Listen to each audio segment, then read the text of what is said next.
Can you at least pretend that that's clever when I say it this time so that... Sure. Everyone's going to get it, too, when you say it.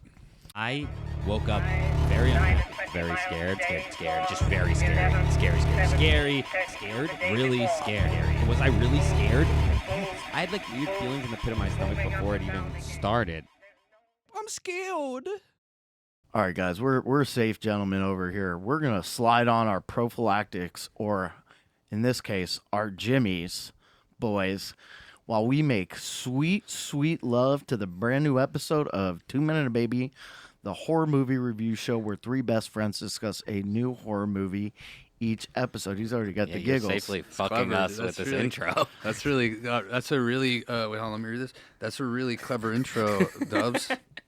Look at the teleprompter closer. Keep going. Also, people know Jimmy is, okay, condom. All right, anyway. Also sprinkles. Yeah. Midwest. Well, kind of like the amount of time since we covered the last one, the bad boys of horror are back. Dun dun dun dun. 28 years later, covering the divisive return of Danny Boyle and Alex Garland to the rage-afflicted island of Great Britain. Or England, excuse me. Whatever. We're American. Geography. This is crazy, guys. This is the 22nd episode of the show. Double deuces. One might even say we are rolling on dubs. Which One is might even say that the last time you said that. Yeah. Did I really? I mean, we're still rolling on dubs. One being you, actually. Frankly, listen, that's a perfect intro to me, your stunning stag of a host, Will Dubs, who, as usual, is joined to his right by musician and fellow horror historian Brendan Fletcher, and to my left by comedian and titular titty-sucking baby Abby Krinsky. We had babies in this movie. Oh, did we? Z babies. You're really deep throwing that mic too. Sorry, I'm doing the Shane Gillis double hand. Yeah, sorry. This one should be a doozy, folks. Hit that theme song, B. Hit it. Yes, please. 2 men and a baby. Oh yeah. 2 men and a motherfucking baby. Sweet. All right, before we kick it off, the episode of 28 Days Later is out now, folks. I recommend you listen to that one first. Yep. And just listen to our show in general. We could use some listens. If you're listening now, listen. Yeah, listen better, Keep more. listening. So to kick off today's schedule of scares, our itinerary scary, we're going to start where we always do, folks, and just quickly talk about our viewing experience before swinging into those synopses. Okay, so my viewing experience is actually important this time, and I want to tell you guys about this, and I don't think you've experienced it before, and I'm still conflicted on it, so I think TMB, we all need to try this out once. I went to Regal, and the only time that worked for me was in Screen X. Have either of you guys been to Screen X? So there's 3D, then there's 4D where I think it like pisses on you, or no, it just like shakes the seat, Screen and X there's wind and shit. like Screen X. They got some sticky seats, if you know what I'm saying. Yeah, this is not the Fred Willard Theater. Rest in peace, love you, Fred. Sorry. So I thought it was a really big wide screen because I was reading it's a wide image. No, it is a regular screen, and then they project on the walls on the side of you. I will show you guys clips. I will cut them in. There are a projector shooting to the side, like over where the exit sign is. What? It's crazy. And Like a planetarium? yeah, like a planetarium. I'm pretty sure they just take the final edge of each frame and they extend it. It's out of focus and they change the perspective. So it's not It's going to be in your periphery, right. It's in your peripheral, and you don't have to like turn. It's not like you're missing anything from the movie. It's just creating this almost like 270-degree fucking Now, image. did that heighten the viewing experience At for first, when it started, I was like, we've made a terrible mistake. At first, I was like, oh shit, this is gonna be so scary and so cool. Because now zombies, when they run us alongside you, you're gonna see them in your peripheral first. Yeah. Then it started, and I was like, I'm gonna leave. I cannot handle this. It's so fucking stupid. awful. And then you just sort of forgot it was Is there. it kind of like when someone films something on an iPhone portrait mode, and then it's like the news uses it for a segment, and they put do the that letterbox. thing? That's Yeah, letterboxing. No, it wasn't quite like that. It was very interesting. Everybody should Google what it is so you know what I'm talking about. That is very planetarium-esque. Yeah, it's I crazy. guess I don't like that. I don't like that. The thing is, you would need like a before and after to see what it's supposed to look like to decide if that's There's really the taking away. Teletubby scene. Well, Yeah. it helps that the opening scene was so intense. But the funny thing is that it's so bootleg because they just want to charge you $8 more. So they're just projecting over, like, again, an exit sign is in the middle of that on the right. Like, it was just, so it wasn't worth it, and I wouldn't suggest it. It's a classic, like, little fad bullshit thing, but it was interesting. I might see, like, a really dumb movie. This was a little too good of a movie, I think. All right, Brendan, do you have anything interesting for? Not really. Okay, Basically, you can skip it saw if that. you- Well, I'm just gonna really pop through it real quick. Speaking of pop, first time in a long time that your boy had a little popcorn and a little soda. Whoa. fucking hypocrite, And dude. well, I sat down and I saw all these other people next to me, and they were really enjoying that sweet, sweet buttered popcorn and that sweet, sweet, sizzly, effervescent sodies. And I go, why not? You only live once. I go to the concession stand. I get a large boy. Sprite? And so I scurry back to my seat, and there's another fucking 45 minutes of previews and ads. And enjoyed it thoroughly. So I literally came straight from my second viewing of this film. So, I mean, this is something I talk about where, like, I don't want a horror movie to make me feel like I have to go home and read about it to fully appreciate it. Like, I want shit explained. This was the exception where I did do that, and the more I read, the more I was like, I need to watch this again. I already had appreciated it more, but then I wanted to have that, like, crazy attentiveness, and it was great. Now, a guy did snore during the movie, and somebody had to come in and tell people to shut up. But Because of the snoring or I hate to separately say they this, were but talking? before we even get into this, I'm already feeling that you guys really, really enjoyed this movie. You've used good. You've used great. A lot of G words flying around here. God. I mean, I I don't just want want to say Gooch. it. We'll talk about it. I don't want to prematurely evaluate. You know what I'm saying? Yeah. But I did watch it twice already. I've never done that before, especially in theaters within 2 weeks of each other. You're talking about how you wanted to see it again the day after. You're Yeah. Well, blowing I up also our text thread. honestly I thought that I wouldn't be able to do a good enough job on the show. I feel like I Well, didn't. you still won't be able to. But. So far, you're doing pretty great. Okay. Well, when I come with all these dubs details, watch I'm joking. out, I boys. can't wait. I can't wait. You're You doing guys great. are dude. gonna have I'm your sorry. socks Sorry. blown off. Well, now that that's wrapped up, the way we usually kick things off is we go around each with our own little flair and give our synopsis in one sentence and one sentence only. You better have your own little flair. I swear to God, Brendan, if you don't have flair. Let me just put it this way. Ric I hope Flair? you're not lost in the woods because I got A Flair flares, witch? dude. Oh. Flair witch, okay. Yeah, and then we'll give you the official one as contrast, but also for a little snippet of what the movie's actually about. I usually go first, so I'll do that. In a film with more tones than your college band saxophones, an evolving epidemic sets back the hands of time, allowing us to explore what we should choose to or not to hold on to when things go to shit across a very British backdrop. Wow. Dang, dude. Saxophone, clone, Rome, and Pone Dome. Tutu. I'm wearing a tutu in a Like and Desmond. Desmond Tutu. I got my favorite number 2, but you don't even know what I've been through. Although the Because MLB the has tones from my saxophone Oh, the tones got you from the choking like saxophone. Coley Coken from Home Alone. Oh. Motherfucker, I'm ill. All right, that was Although, good, dude. I don't know if you notice a paradigm shift in baseball, but the best hitters hit twice nowadays. So, batter up, Sammy Synopsis. After narrowly surviving his first zombie hunting excursion on the mainland, Spike is emboldened to break the laws of his island home and risk death once again to find a cure for his dying mother. Nice. Always on point. Okay, my turn. Let's see. I gotta bring my sick mommy to the zombie woods. Great. Can I punch you? I loved it. Perfect. Just sucking Succinct. the air out of our synopsis balloons. That's it, bro. You ain't gotta talk forever. That was great. That was about great. it. This is the worst kind of synopsis that I'm about to read. We like them one sentence, boys. This not only describes the movie, but it tells you if it's good. Academy Award-winning director Danny Boyle and Academy Award-nominated, shots fired, Briar, Alex Garland reunite for 28 years later. A terrifying new auteur horror story set in the world created by 28 Days Later. It's been almost 3 decades, no shit, man, What? since the rage virus escaped a biological weapons laboratory, and now, still in a ruthlessly enforced quarantine, some have found ways to exist amidst the infected. One such group of survivors lives on a small island connected to the mainland by a single, heavily defended causeway. When one of the group leaves the island on a mission into the dark heart of the mainland, he discovers secrets, wonders, and horrors that have mutated not only the infected, but other survivors as well. Damn, does that synopsis come in paperback? Yeah. Well, But that's the movie. That's the movie. Seen it. And guess what? I got a lot to say about how much I hated I it. mean, the first 3 sentences are about the first one, which anyway. For those that you don't know, this is actually a third of a series. The first one was 28 days later. The second one, 28 weeks later. Oh, time. And this one's 28 years later. But actually, here comes my first Fletch fact. They were actually going to call it 28 months later, but they took too freaking long on it.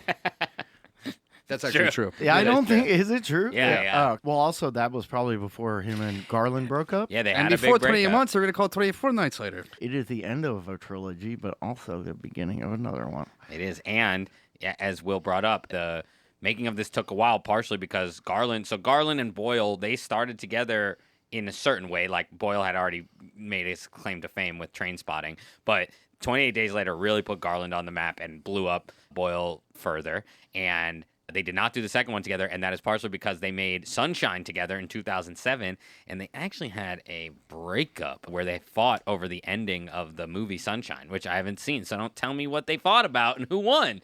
But they had a big breakup. They left. They stopped following each other on Instagram. That's not true. It didn't even exist then, but they were beefing heavy. And then so it wasn't until they unfollowed each other on MySpace. They unfollowed Tom. They blocked each other's Hotmails. And they made amends on Pure Volume. I don't even know that reference. Neither do I. Neither do I. But either way, they've come back and they are boys again, and that is how they made 28 years later. And I will say this, Danny Boyle, this is his first sequel since T2, Train Spotting 2. And let's just put it this way. If he learned Train Spotting 2? Yeah, T2, Train Spotting 2. Does it think you're Terminator? It was called T2. Someone didn't do the research, apparently. What? They You did didn't know heroin that? again? You didn't know that? No. Well, it was horrible. The movie was horrible. And Boyle made it? Yeah. And he should have fucking with learned. No, what? Are you Okay, serious? I don't know. Wait, you didn't know that T2 existed? Yeah. Which also, why did he name it that? Egg on your face. So anyway, hold on, let me finish my thought before I was so rudely cut off by Terminator. So yeah, this is the first sequel since T2 that Danny Boyle made, and if he had learned his lesson on the first sequel, he would learn never to do sequels again. Wow. Okay, so we're learning that Brennan did not like this movie. Let's get to this next segment. Well, this takes us directly into maybe the most important part of the show, Baby in the Corner, where Abby, the resident infant of the program, will serve as a human barometer to let everybody know how scary the movie was, just for a normal baseline of a normal person. He's going to give us a Binkymeter score, and hopefully that should serve as a proxy for you wimpies out there to know, is this too scary for me? Go ahead, Ab. Love a segment about me and love being called normal. Baby in the Corner. It wasn't that scary. And the first one was more scary. We talked about that. First one, I think I gave like a 7.2 because there were some real zombie jumpy moments. But also, having watched it much later, almost 28 years later, I even thought the first one didn't hold up that much scary because of that digital camera vibe. It's been done a lot. And so it wasn't for my exact fears, but I still thought it was really good and scary. I liked this one, but it was less scary, I thought. Much more funny. There were some very funny parts in this. It was more fun. I thought there were some fun parts in it. A little bit of a monkey reminiscing in some of the vibes. And then right when I thought, oh, Abby, you're powerful. You're not even worried about this. Then there would just be like dark, you're hiding and going to sleep when they're stuck in the woods. That definitely brought me back to scare. So I'm going to give this a 6.4 on the Binkymeter. That's Yeah. wild. Not in a judgmental. I actually, and this has not happened to me, I don't think ever. My second viewing, I was more scared. I was like, this shit is scary. Was I not scared the first time I watched it? What was scary to you? It could have been the people around me, but also, no, like they were Guy was snoring on your shoulder. Well, they were really affected, and I just feel like the tension built up in some of the, basically any set piece with the infected was better done than I remember the first time. Like it Interesting. maybe intensity is a better word, but like that initial escape from the stampede, the encounter with the mother. Obviously, the alpha scene was fucking crazy. Being chased. The dark hallway scene with the Swedes was amazing. That was what brought me up from like a 5.5. Really? Was not in the like I thought weird. That was so standard action movie. Yeah, Cookie but cutter. that's why. Like, But it was in a different. It came out. It was dropped out of nowhere into the movie in a way. well, maybe because I saw it in the trailer. That scene was incorporated in the trailer initially, and I shit. was like, "This I didn't is." know that. Yeah, I just got. expecting It was just the classic. Like for me, it was just those where they've stuck in a few of those. Like, whoa, it's really dark and quiet. I bet something's gonna happen, and then something does happen, and I jump out of my little Really? boots. Okay. But again, 6.4 is not very high. Not very high. Crazy. Yeah, I don't know why it actually got me. I was really riled Maybe up we're switching today. places, Oh, wow, dude. this is Maybe weird. you're becoming No, a it baby. is Abby bizarre, has- and I is knew what was more- gonna He's more happen. authority on Yeah. this stuff than you, maybe. I knew it was gonna happen too, so it, Nah, it that's makes great. even less sense actually. Well, to be fair, from the baby's point of view, we all know what's gonna happen. It's, every time it gets dark, I'm like, something scary is gonna happen, but Yeah. it's still scary. From mean, baby's there's- point of view, wah. There's another great scene with the mom when they're sleeping and there's the slow-lo creeping up and you think it's going to attack him and the bag gets thrown over the head and you think it's a dream, but then they cut right back to the mom actually killing the fuck out. Like there were That was these scary. really That's also spoiler, but slow, That's cool. intense. Definitely a spoiler.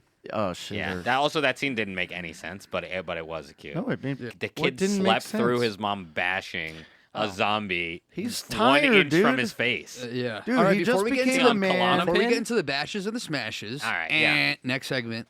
Next segment. Yeah, I mean, we're already Next kind of segment. we're already This is fun. kind of Next segment. Are we having fun? Okay. Before we dip into the spoiler-filled details, just a quick binary: would or wouldn't you recommend it to the general audience? It's for all our binary listeners. A, if it's scary, and B, should I see it? 1, 2, 3. Nay. Yay. I don't even know what it stood for, but me and Will said to see it, and Brendan said don't see it. So why not? Honestly, Fucking contrarian. I have this issue with any sequel.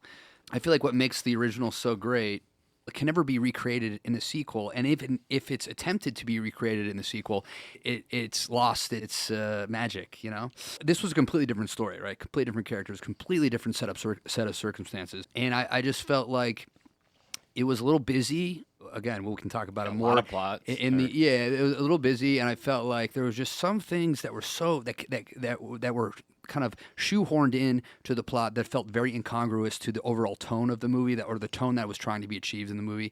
And we can get into it in the spoiler room. So I totally agree that there's a ton of different tones in this movie, but I think that the incongruity, somebody tell me if that's a word, was absolutely deliberate, and the intention was to sort of go in a lot of different directions. That's my Yeah, and you like that.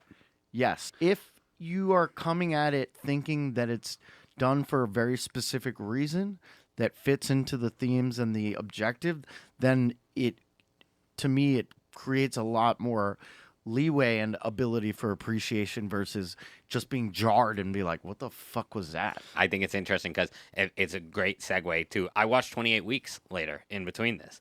And I thought that was funny because that screamed to me what you just said. Like, in That terms of also- the sequel. same. Dude, that movie, it has a cool first scene, obviously. And the quick things I want to point out that I liked about it, it had a very cool, like, the first one had that digital camera. So in the second one, they played a lot with security camera footage and scope footage, like through Jeremy Renner's sniper scope. A lot of the story was told. I loved that. I thought it was a very cool storytelling format. There just wasn't a great story, and it was just like didn't hold up in a lot of ways. And then it was like that most frustrating thing when they really just try to do the exact same scene. He does another eye gouge like in the 28 That weeks. one was actually It was horribly like just because It was hard to watch, but it was so stupid. It didn't even make any sense. It was what just didn't make sense. That was my favorite part of that whole movie. yeah, because it was gross. No, well, but also the horror of him having this gleeful moment flip so atrociously on its head. Why do they do the eye gouge again? Well, he doesn't know that his wife who survived because she is a immune carrier. Right. So then he becomes a zombie. He kisses her. Right. So happy. He turns into a zombie. And then she is strapped down defenseless to Right. then be murdered by her husband. Nothing about the zombies that we've learned in the first two movies say that they would do an eye gouge. He would be trying to eat her. Well, no, they beat people. They kill people. I know, they don't but he eat does people. a very okay. But the point is, he does a very specific eye gouge that in the first one is a human doing it to a human, and this was Well, it was completely fucking railroaded in there, and it So, was trash. I think that the eye gouge is an homage back to the first. An obviously. homage, just copying No, the thing. but also the rage virus is not eating. None of it is Okay, eating. I'm sorry, I misspoke. They brutally. But they don't beat eye people to gouge in death. any of the. We've seen hundreds Well, that's of the deaths. first time because they never really show how They don't eye gouge. It doesn't make sense. They're just trying to do homage to the They first do one. whatever it is to kill people brutally. No, they did it once, and they're Right, trying but to call if we're back. really going to distill a That's- movie yeah, down that's- to that's a- to its essence, you didn't really like the movie that much, is what you're saying, right? The 28 second weeks? one, Yeah. no. And an eye gouge can't save a movie from being Oh, not no, and very I great? thought it was actually one of my least favorite Okay, parts. so. But 28 years later, I enjoyed it. They did a lot of things differently, and I didn't think they were trying to. I thought they were just trying to completely move away, and I thought they did that. Couldn't play it safe. Now, I'm going to roll the dice here and say that you liked 28 Weeks Later. It was disappointing when I first saw it, but people shit on it so much now that I can like it a little bit more than being like that critical. Because the only movie I ever gave a 10 is 28 Days Later. It's one of my favorite movies. So obviously, it's very hard for anything to even come close to living up. After time has passed, I can enjoy it a little bit more. I love that scene actually because of not the particulars, but of the implication of the horror of what that woman must be experiencing and they make you sit through it for like 90 seconds. I loved that scene until the eye gouge. Yeah, that didn't bother me. I thought that it was just a demonstration of how brutal the rage virus is. I guess, yeah, if he had stuck his hand into her throat, it probably wouldn't have bothered you. No, exactly, Yeah, because all that right. would have made more That's sense. fair. Yeah. To me, that wasn't. No, that was a fucked up scene. But also the opening scene to that movie is so incredible, and it's it's so because good. it's Yeah, it's a good it's opening the scene. only part Definitely. directed by Danny Boyle. Right, which Yeah, we yeah. talked about in the last And episode. it is such a removal of Boyle and Garland that it's clearly just like an American cash grab for. So when you all things considered, there were some really talented actors kind of before they came into their shit. It's not bad, and I really do love that night vision, like subway scene. I think is pretty dope. Yeah. That was like before Quarantine came out, and or one Wreck or whatever. one last thing as we get back into the movie that we're talking about 28 years later is with their breakup. And one of the things I heard is like as Garland has really shown that he can be a director since then, and Ex Machina and Civil War and Warfare. But it's interesting. I read a thing with him where he was talking about like how one of the things he learned, and he wasn't talking about their fight, but I'm assuming this had to do with it. He was not on set for any of the making of this movie.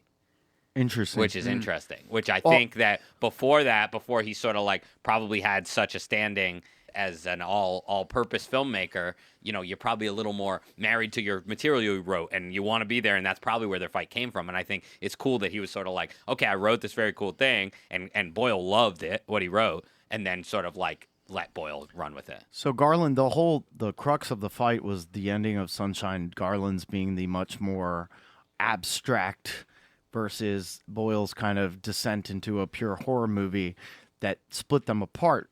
Garland always goes for these weird endings, abstract. Even the movie Civil War, you never find out what the war is about. I actually hated the ending of Civil War, but I liked that movie a lot. It's frustrating if you have certain expectations, but also that's what you come to expect. Apparently, the original script from this movie, it was Garland tweaking an existing script, and there was some back and forth about the ending, and there was a very different, very straightforward ending that didn't have this crazy tonal shift that they had for a long time, and I guess Boyle went back to just like, I'm just gonna take what he wrote and do it. Interesting. I also read an interesting thing that I wonder if you saw this. This is a Abby anecdote.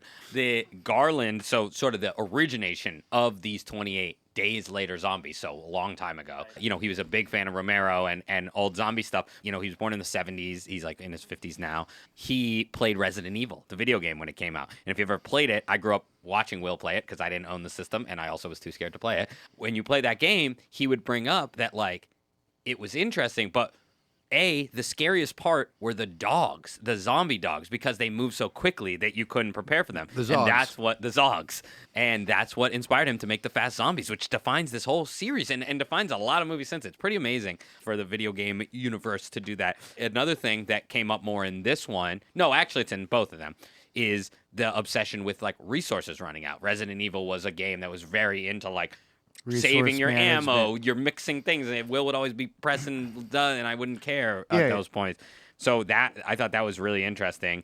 And then in terms of this movie, one of the things I saw Boyle say that made him so excited about the script was he said he sort of approached it differently after COVID.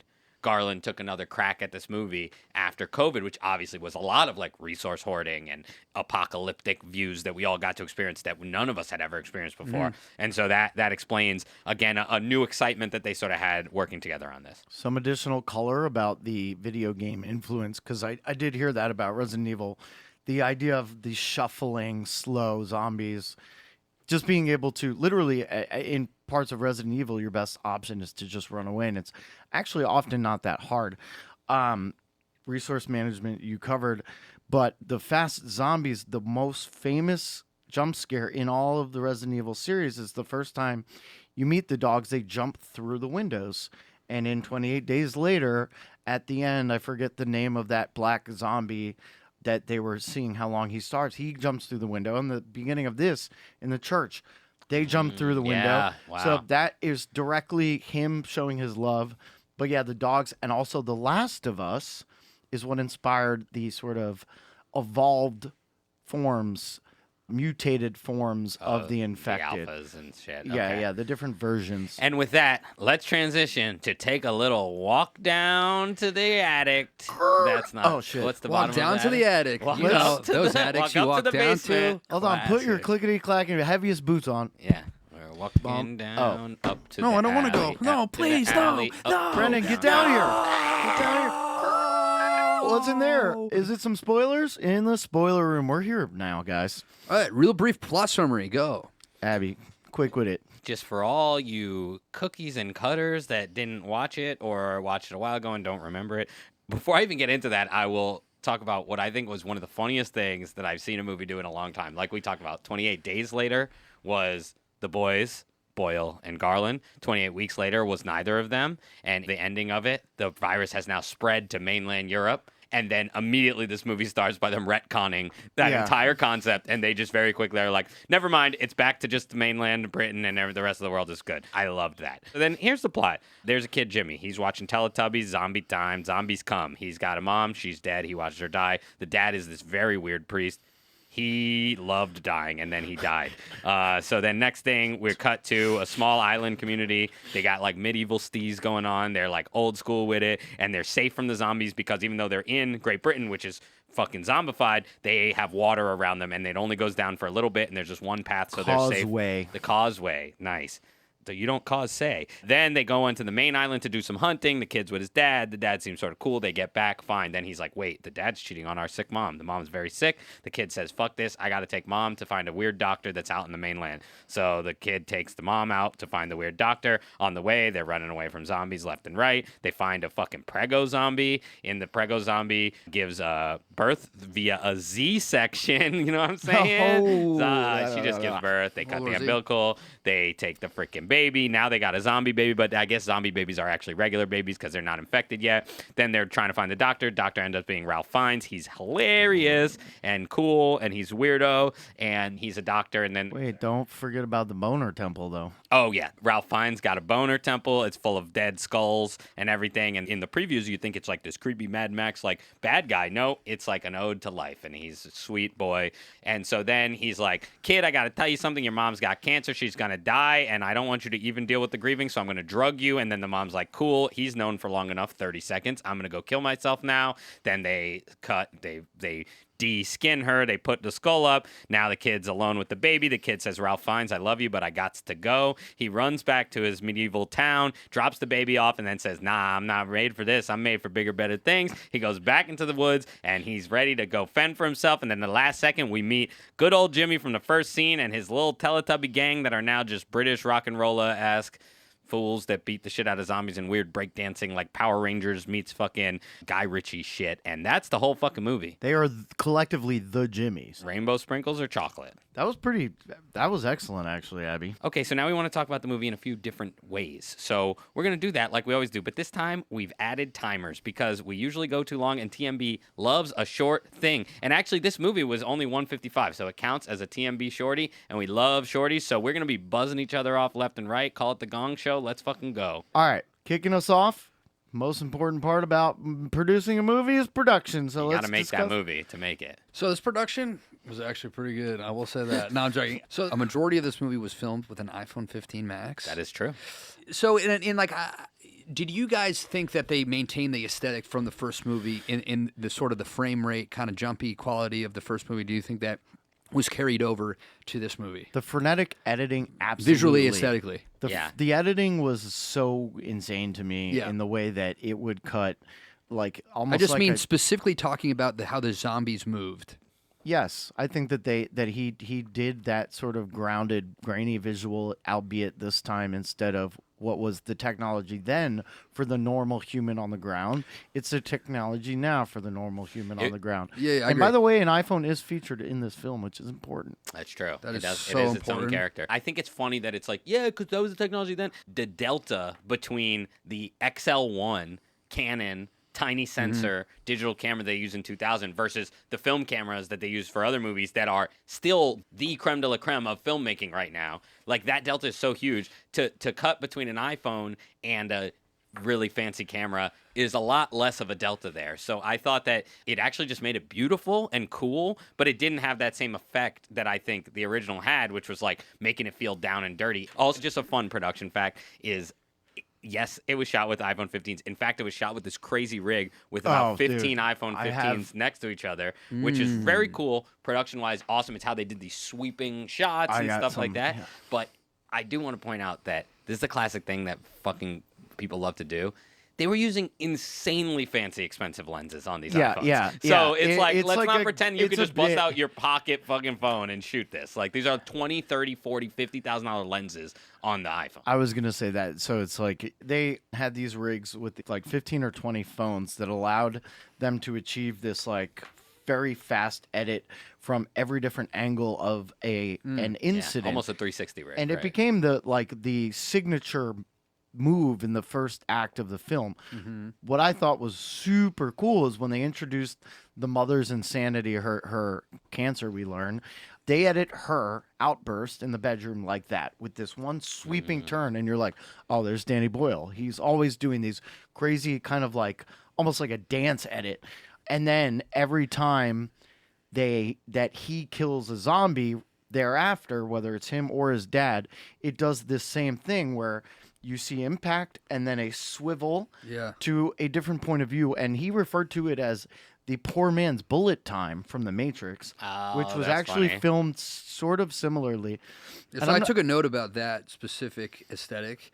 I didn't really like that. I thought it looked like so fucking cool. Nice. I thought it looked more like it felt like when you watch like a stream on YouTube, like lagging, or like where it's buffering and it stops on a frame or something. Like when an arrow would pierce through the head of a zombie or something, there would be almost like it felt jumpy. Video game, and to the point where I felt like, oh, is that a mistake? To me, it wasn't a successful. Brendan to me. screaming visually. at an AMC projectionist. No, it's like, bro, come on. It did feel like there was a lag to the actual. That's how I felt personally. Can we go together and can I tell you what to think the whole time? So no. That's what you want. You do that. So, you do that constantly. I want you to not think your stuff. Yeah, I thought it was jarring. Yeah, well, I think that. So for me, intentionality goes a long way. So for you, I think it's more effect. How does it land on you? For me, it's like, okay, that did something. I don't know if I like it or not, but then if I can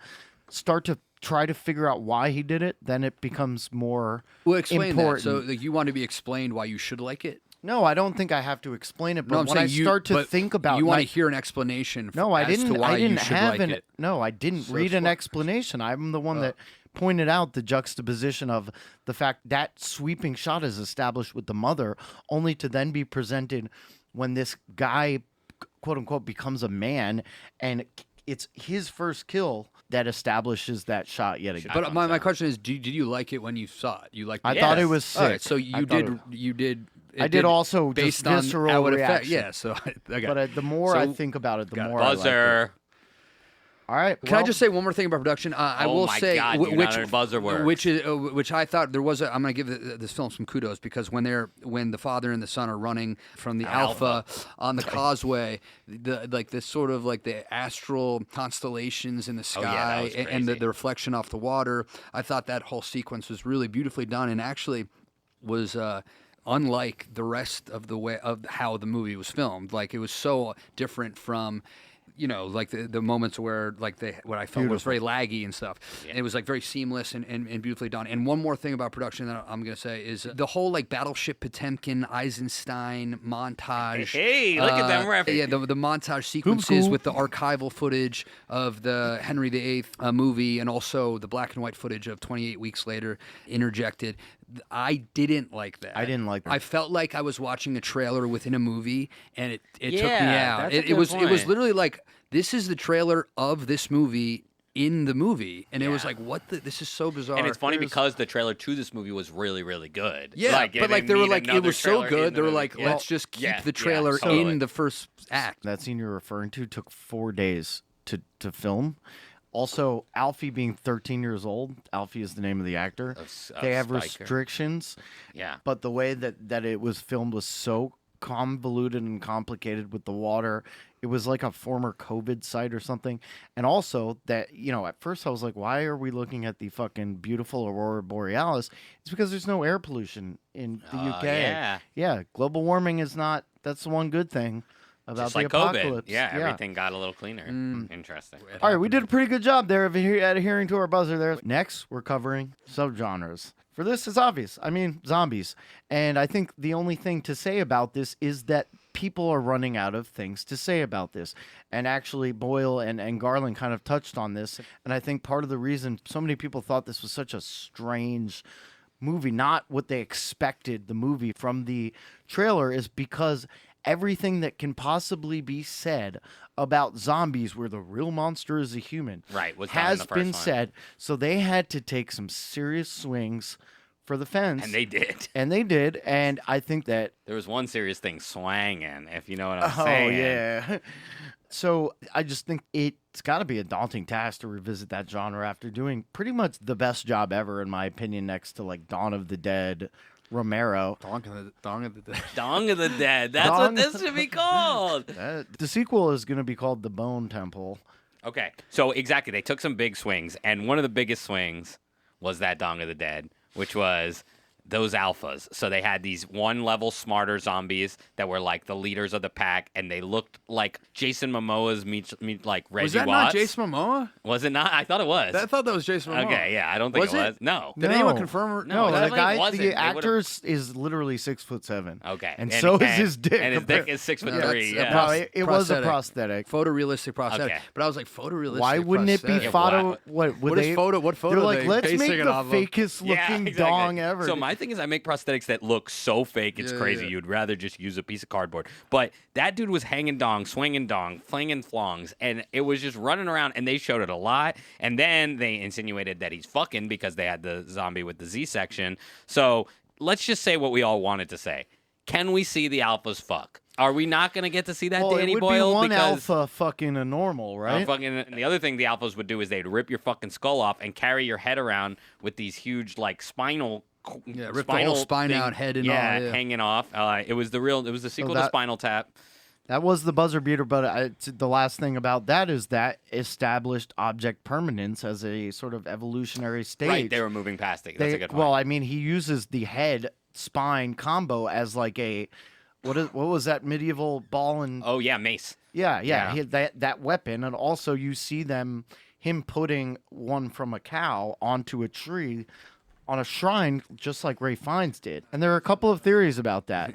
One is that the alphas are emulating what they've seen with Ray Fiennes, what Right. he's doing, He's because the daddy of all zombies. well, he also he has a different type of respect for the dead. That these, however animalistic they are, they're clearly heading in a better direction.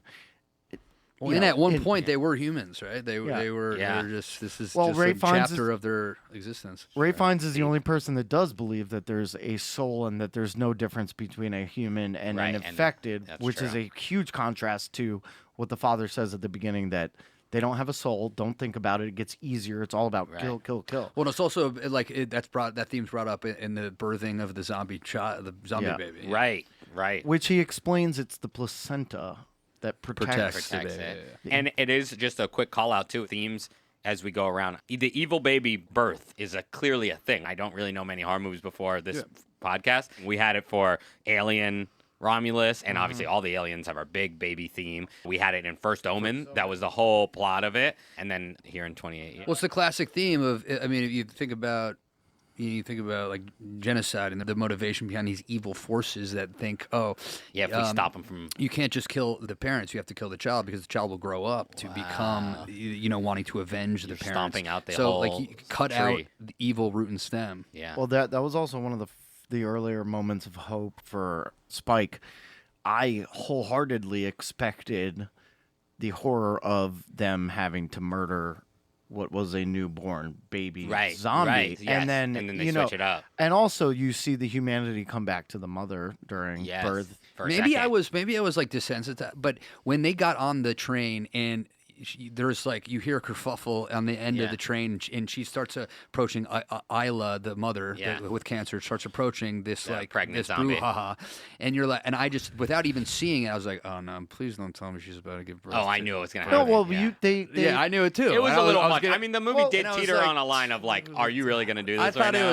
was- No, but it could have been a lot worse, and I think that it was gonna be. I thought it for was gonna me, be worse. I thought it was stupid. In a movie personally. that started with the slaughter of a room full of children watching Teletubbies, I wholeheartedly expected to watch them murder a baby that just came No, out. but of if you're No, not no, saying that's not what I- grotesque, that's he's not saying what he I'm was saying. just worried it's going to That's be not what I'm like saying. corny or Well, like. I'm like, well- is she about to deliver a zombie baby in this train? And I knew that as she got on the train, and I just heard there was like commotion at the end of the train. I was like, she's going to do this, and I was shocked that they went there. And to me, it didn't have the effect that I thought they were trying to achieve in the Yeah. movie. Like, oh my god, this is going to be the deepest scene that zombie of cinema has ever Well, here's broached. the- so and I to don't- me, I it don't was think- silly. Here's my thought. I am right in the middle.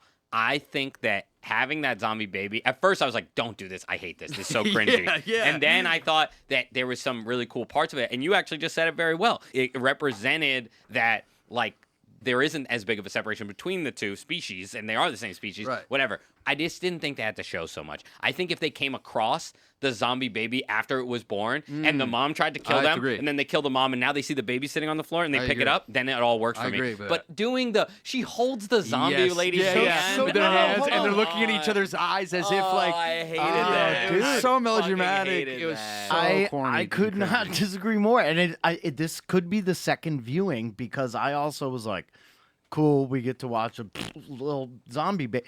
But, this is a mother who is calling her own son dad, right? And she gets...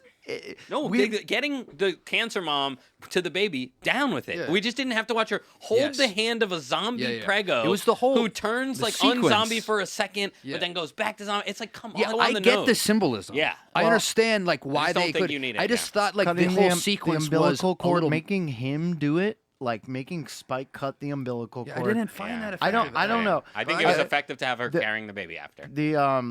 The one thing I wanted to say about you were talking about other baby births, demonic, zombie, whatever. So the Dawn of the Dead remake with Mekhi Phifer, directed by Zack Snyder. There is a movie, and There Mekhi is Phifer. his.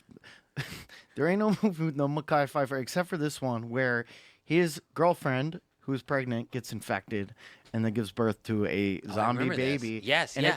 and they have to fucking kill it. Yeah, that was and fucked up. it's goofy. Wait, I have one last thing. They also introduced a new, totally different type of zombie, which I liked, and I'm curious what you thought of it. You probably hated it, but the low creatures, the Slow-lows, they're slow called. lows, and I did think that was a cool way to play with like a realistic way of things adapting, which is like these bottom feeders will have some type of an advantage in they're eating worms, they're eating shoelaces, they're eating other worms. Like I thought that was pretty cool. I didn't mind that. I didn't This mind was Okay, cool. explained. I didn't love it, but- well, also the intro shot to the thing's back. this Yeah. plot. Oh, so yeah. Danny Boyle explained the That thing had slow a few Danny Boyles on its back. the slow lows they're called, but Sounds essentially like a Pokemon. So there's obviously this theme of society regressing while the zombies evolve, and the evolution for the slow lows is that these zombies with the rage, they're moving constantly, so they're burning all of these calories, and they need to consume things. So the ones that aren't able to get their hands on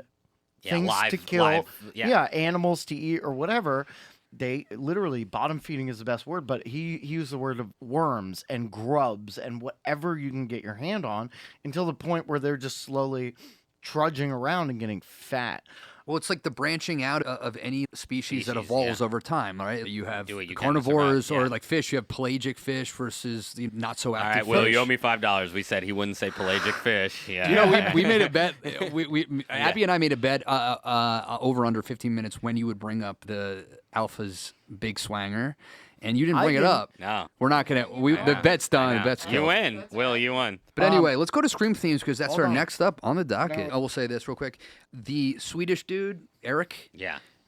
I thought you could do without the entire Oh, that's funny. sea story. And I'm gonna say I went actually to the bathroom about 5 minutes into his after his introduction, and I came back and I didn't miss. I guarantee Well, you. I see, didn't it's miss a funny you thing. say that because I actually disagree. I think plot-wise, important. you might be right. Actually, I didn't care that much about him plot-wise, but I thought there was just legitimately funny shit. And he was legitimately funny. Like, I thought he had good delivery. Oh, and really? The symbolism was obviously, like, the modern day, like, he had the iPhone, blah, blah, blah. Let's not. But just in general, I thought he was interesting because he was funny. That was my thing. Oh, okay. I thought he was funny. The line of when missed he's on like, went to the "What's bathroom with the wrong? funny What's parts." wrong with your girlfriend's face?" Yeah. because he had plastic He was funny. surgery. Now, I do think they didn't land a dismount with him because I thought his ending was so stupid. And his intro was really stupid physically. They were in a room about to be like zombies with all the blue smoke, and he was like, duck for a second, and then the huge explosion Yeah. happened, and then they're totally fine because Well, they ducked no, on the because floor. it's a I certain know, type of- But Yeah. what the fuck? No, but that I thought that made, again, all these things the second it time didn't look like it made But you wanted it sense. to make sense. But you wanted Sure, you sure. forced it to but make sense. I think that it does when you know. But I also think wa- he served to talk about like the alphas and to like explain Yeah, he more was about the expository. worldview. He was a I- foil to. It was more about attachments to, being stuck in time versus not, and that contrast of certain societies and how they react. But I do want to, again, the story arc of the evolution of the zombie, there's that very kind of absurd but cute, adorable scene of the zombies frolicking and having a little pool party Yeah, they that really are. introduces us to the pregnant lady kind of shuffling, and you're like, all right, these, we kind of like them, like they're anyway. And It's almost like it reset talking evolution. about charging an object. I was okay. I think that's part of why I was okay with the birth. I was like, there needs to be something. Her being the centerpiece of this humanizing, just quick snippet of their life. Agree with you. That it's get like the she's the dying. message. She's bringing in life into this world Sure, where life is so transient, and like I get the whole symbolic value So did of you it. think but it was I just it was thought the hokey, sequence corny? No, I thought it too was graphic. What was it? no. I thought it was. Somebody I left. thought it was hokey and For corny. lack of a Somebody better word, I left- thought it was. Do you want to know the answer? For lack of a better word, I thought it was corny.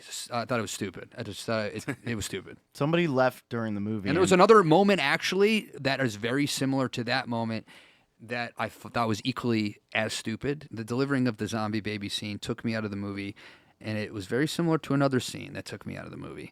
And Speaking of being taken out of the movie, I will say that one person in the theater reacted by leaving during the birth and saying, "This is not something I need in my brain." So they got up and left. See, that's so and then funny came because back. they came back. Yeah, okay. like right after that with scene. popcorn. But I feel like they did miss the alpha part With that the red follows slushie. right after, which is arguably one of the cooler parts of the movie. All right, But so that yes, brings us to the ending. Let's talk about the ending, guys. Did you like the ending? Did you hate the ending? Did 3, you leave 2, you 1, wanting go. more? So this is the part that's Stubbs, dividing. I'm going to go out on a limb here and say you loved it. I don't know if I loved it, but I do know now what it. I do know that it was the end. I do know now that it was absolutely perfect. Based Wait, on So what I I've read. heard people describe it as like whiplash, the feeling The of movie. No, that the ending scene.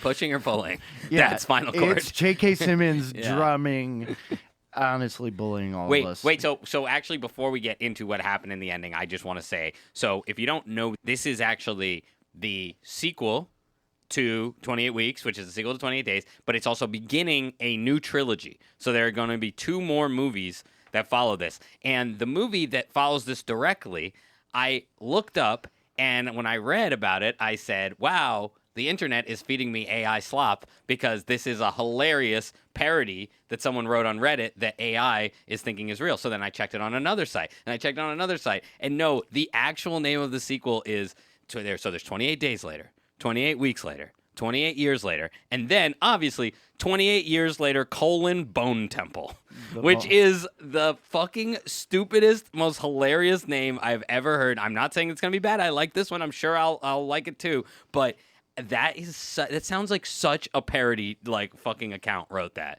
Bone Temple. Well, I think that they needed to step away from the naming structure. Kinda, I just thought that was really funny. It's also Nia DaCosta is directing it, so it's not Boyle or Garland. Right. And then Boyle's going to come back and direct the last one. But that one hasn't been greenlit. This movie was shot at the same time. The Bone Temple is already done and is going to release like early next year. Interesting. Very soon. But yeah, I think Tabby's. What's important to know, and I think a lot of people didn't, is that the ending is 100% a cliffhanger. It's a cliffhanger. Not an ending. And also, just as a personal aside, like Abby has been pretty lonely, and if any of our listeners want to take me to the Bone Temple, I would love it. His colon. Yeah. Colon Bone Temple. Man, I pray to the bone every night, dude. Okay, no more bonings. Listen, we're going to talk about the ending because So it's this ending Whiplash. was, on a scale of 1 to fucking 10, this was a negative 78 Oh, for he me. hated it. And the only reason that I thought this part was included, yes, I get it, the Jimmies. Dubs is salivating, wanting to say the word Jimmies. I get it. So basically, the movie starts out with a kid named Jimmy. We talked about it in Dude, the you literally plot taught summary. yourself this just now, because I took 10 No, minutes ago. You told me you didn't know gold anything cross, about the gold cross upside down. I didn't know they were called the Jimmies, but I knew that it was Jimmy. No, from the but beginning what of the it's a movie. reference to. I don't care, and that's kind of the main point I'm trying to make. Is that at this point of the movie, I was kind of ready for it to be done, and the ending of the movie, I think I wrote something down to the effect. He dropped of, the baby, and then he's camping out. It was pretty set to that could be the ending. Yeah, Yeah. the, the voiceover of the When Jamie, the father, runs along the causeway, but it's too deep to get across, I thought, okay, that'd be a perfect ending. He wants to get to his son, can't get to his son right now.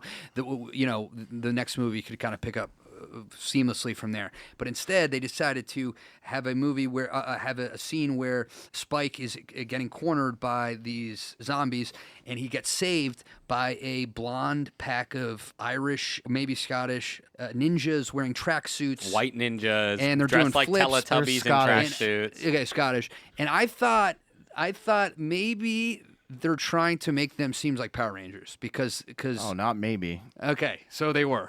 Oh, it's yeah. And Okay, I'm so about that's to stupid. Break I it thought that down. was so. Spike, he leaves his Power Ranger action figure before he goes on this hunting excursion. He leaves it back at home. Oh, I forgot right? about And that's supposed to symbolize that. him, like, kind of extricating himself Right, from his he's becoming childhood. an adult. He's becoming an adult. He's becoming a man, It's his coming bar of age. mitzvah. A hunting excursion, so you're leaving that behind. And he gets saved by this Power Rangers-esque band of Scottish tracksuit wearing, goofy ass, I cartoonish. listen to that band. Yeah, dudes. And I was like, okay, this is stupid, dude. This is so, the tonal shift of that moment. After a doctor just goes to you and hands you the skull of your mom and That tells was you a beautiful scene. and tells you to climb up a mountain of skulls, as if that's not going to be the most traumatic moment in a person's life of all time. You just learned in it probably, I would say, let's give him a grace period. Let's say 3 hours. Your mom is dying of cancer. She gets blown in the morphine-laced dart gets blown into her ass. She dies. Her bones are then cleaned, and within 15 minutes of that scene, there are these cartoonish Power Rangers-esque. Hi, matey. He's like, Doing, like, backflips? What? It was so like, what is this movie? It was This is- it was a yeah. drug. It felt like we were Talk on about drugs. whiplash. Yeah. I Yeah, mean, no, like, I couldn't even. My neck hurt after that Yeah. scene. It did happen 28 days later, though. They did establish that it Yes, was they 28 put a sign up, but it was a thematic Oh, it was a fever dream. It was a jarring- fever dream. Yeah. So let's hear about it, Will. Okay, so Jimmy, who we're finally reunited with from the very beginning of the movie, we establish immediately, and the tonal shift happens before the Power Rangers shit. Just seeing a guy dressed in a tracksuit Yeah. with bling everywhere, this course. bleached blonde hair. he is supposed to look exactly like, and does look like, Jimmy Savile, who was this absolute media icon in the UK, which, as an American, I didn't know. I had you no guys idea. didn't know, but apparently every The British pedophile? Yeah. Yes. So he has historically one of the single worst, if not the worst, falling out of grace of all time. You think Bill Cosby was bad. He went from one of the most beloved people in Britain to somebody who is like, yeah, I molested 1,000 boys or whatever it was. It could, like, pure evil incarnate. And everybody found out about it, and he just was ruined. But the movie starts with this band of blonde-haired children watching the Teletubbies the moment the outbreak happens, right? And that creates a state of arrested development that is an absolute immediate contrast to the movie's entire story arc, which is about, to your very well perceived point about the Power Ranger, the arc of embracing progress and being the one person that's willing to not kind of go backwards and step out of what is expected of him. So he abandons the Power Ranger, right? He could have taken it with him. He leaves it behind. He's supposed to follow into this very patriarchal society. He ends up trying to save his mother and embracing love and learning about the real reason for everything, all to culminate to this juxtaposition of the reunion to this one person that could not exist in a more glorified state of arrested development, where a kid, whose last form of media was presumably Teletubbies, Right. we know, And then he watches mom and all his friends get murdered. based on the colors. He also, whatever, makes his cult or gang dress in blonde like him, and also like Jimmy Savile, who presumably was another hero of the time. Jimmy Savile, we never They didn't found, know he was bad They yet. could never find out that he was. When did they learn karate?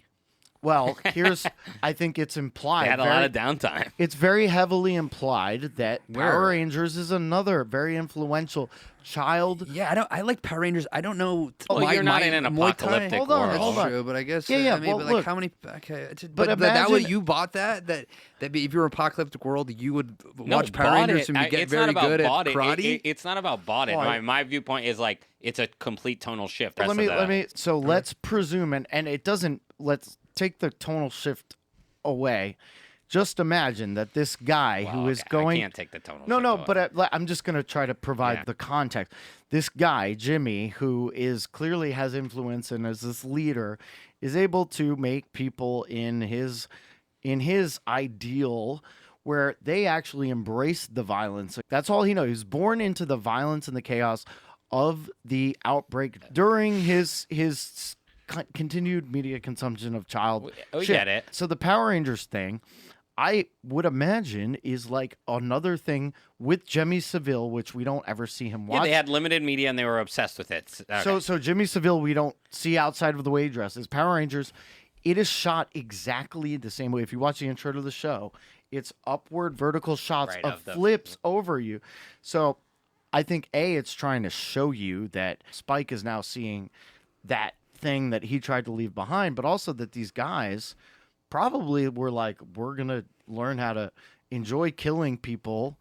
Right, Arrested Development. infected. No, I get it. Again, you said it well, and then for a while longer. Yeah, But yes, the I'm idea is verbose. that they're stuck in Arrested Development. That checks out, sure, but it doesn't quite explain this insane tonal shift.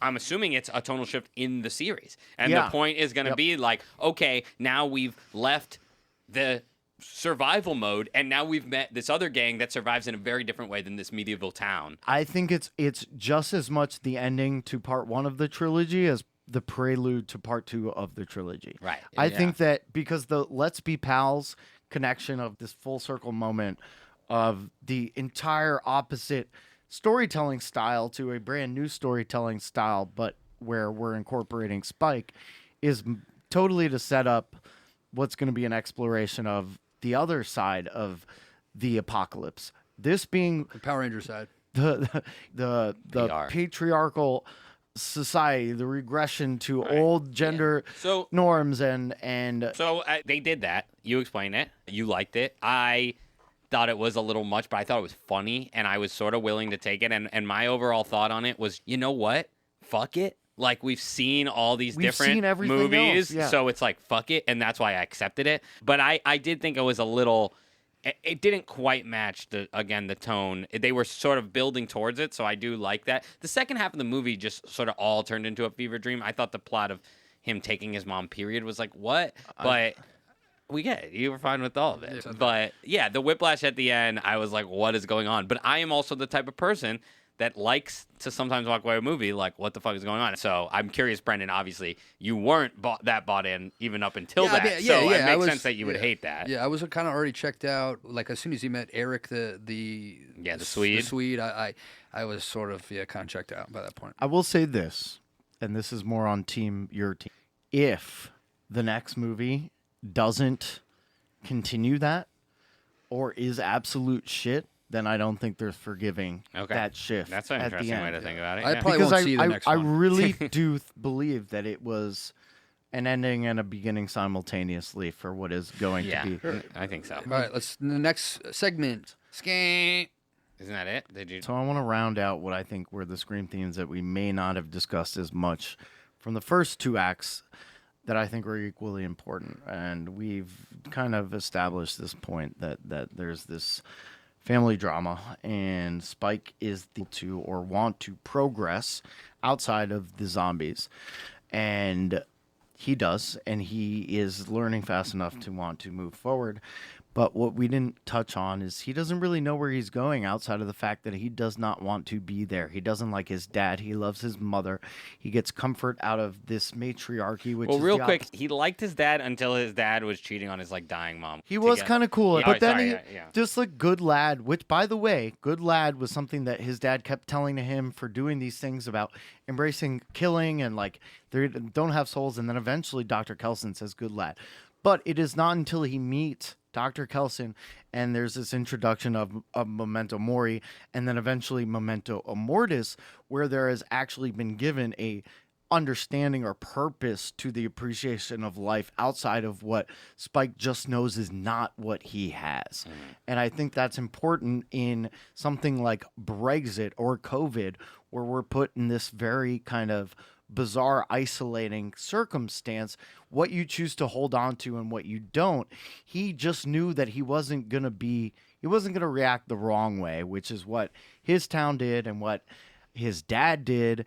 And to learn at least that life is just about being able to understand that all things are sort of equal and that love is the most important, I thought was pretty poetic. And him turning his mother's face to the sunset was beautiful. And you're right, it is kind of hilarious that about 3.5 minutes later there were Power Ranger flippies, but I do think that it's worth discussing that. And in many ways, to me, it makes the juxtaposition or the full circle close of the contrast to Jimmy more interesting. Like you said, we'll see. Brendan won't see. But we'll see. I do I'm think open that it to could be but ruined by the sequel for me. Okay. So I have just a few quick questions before we get out of this segment until it's the end of the episode. One quick thing is the masked woman. They would cut to this masked woman on the island. The medieval island with the blood coming out. Yeah. No, that was a mask that they wore at the celebration of the hunting coming of age excursion. But after it felt like it was going to be like more important. Also, the old guy is wearing it on a bicycle on the back of his head. They just cut to it a few more times that I thought it would be something. And that's all I wanted to know. I just want to point out, I want to make this a new theme because we see this in movies and it's one of my biggest pet peeves. It's the drunk to sober moments that movies love to do. This had another example of that where the kid drinks a bunch for his first time. He's drunk. 10 minutes later, he's like having a heart-to-heart and seem to sober up. Like movies love to do this where it's just like people don't, you need to go to sleep. I wrote that down as that was one of his first initial rejections physically of the dad. But it just didn't make sense. But it emulates also how the infected sure. and but also he's more similar to them. It's just not in how alcohol works. Yes, it does do that in so many movies. Yeah, so many movies. What would you guys be? What do you think you would be in a zombie apocalypse? You think my mom always says I would kill myself immediately. So I'm like, cool, mom, thanks. First of all, I will say that I wouldn't rule out becoming a zombie myself. Right. Yeah. Just give up immediately and no one really Sinner style. It might be awesome. Yeah. Yeah. So I've thought about this, and my answer is Republican because they have guns. I'm going to go where the guns are. I'm going to tell them whatever they need to hear. Just throw up some Trump flags and give me some M16s or what's the AR-15s? Yeah. No, actually, I do think that, and I'm not even joking. Obviously, this is not a surprise. I would just get fucked up.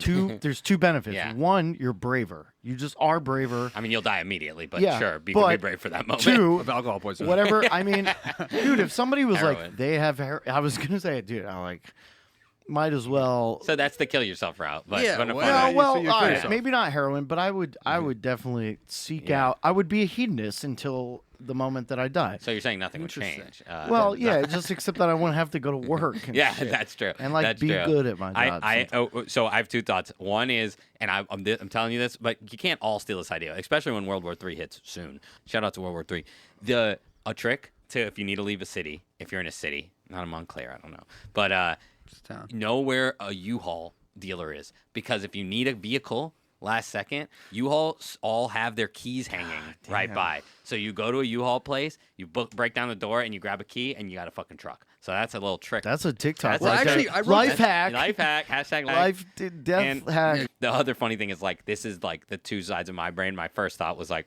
I think I could like find a way to run. I think I'd be a good leader. I think I could gather a group, start a community, Like, I'm building up this whole thing, get some guns, like really fight back. And then I'm like, or actually more likely I'd become one of those slow low guys and just become a zombie, just crawling around. Well, eating the worms. slow low guys they know what's up because Yeah, as they're soon as you fat. start getting to the resource game, like Yeah. resources are finite, so you Yeah. you have to Yep. immediately separate yourself from depending on resources. Yep. So I wrote down these three.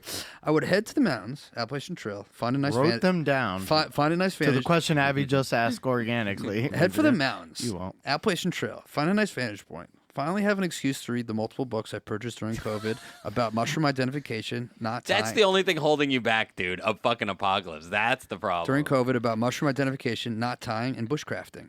Multiple platforms in the trees. Number 2, sewers.